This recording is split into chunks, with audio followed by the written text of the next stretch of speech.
ఢిల్లీలో జరిగిన ఎన్నికల్ని చూసుకొని అక్కడ ఫలితాలను చూసుకొని బీజేపీ నాయకులు అమితానందపడుతూ ఉన్నారు. ఢిల్లీలో జరిగిన ఎన్నికల్ని తెలంగాణతో పోలుస్తూ ఉన్నారు. తెలంగాణ రాజకీయ రంగంలో ఎప్పటికి కూడా బీజేపీ అధికారంలోకి వచ్చేటువంటి అవకాశమే లేదు. తెలంగాణ జనాభా ఉన్నటువంటి పరిస్థితి, జనాభాలో తెలంగాణలో ఉన్నటువంటి రాజకీయ పరిస్థితి దృష్ట్యా ఈ రాష్ట్రంలో ఎప్పటికి కూడా బీజేపీకి అలాంటి అవకాశం వచ్చే పరిస్థితే లేదు.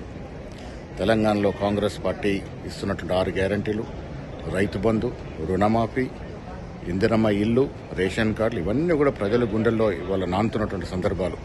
ఇంత చక్కటి అభివృద్ధి కార్యక్రమాలు, సంక్షేమ కార్యక్రమాలు ఇస్తున్న కాంగ్రెస్ పార్టీని ప్రజలు మరొకసారి గెలిపిస్తారని చెప్పడంలో ఏమాత్రం అనుమానం లేదు.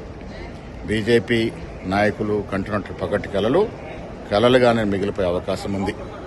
ఇక కేటీఆర్ పరిస్థితి, బీజేపీని అభినందించలేక లోపట ఆనందపడుతూ ఆయనకాయన ఊహాలోకంలో మాట్లాడుతూ ఉన్నాడు.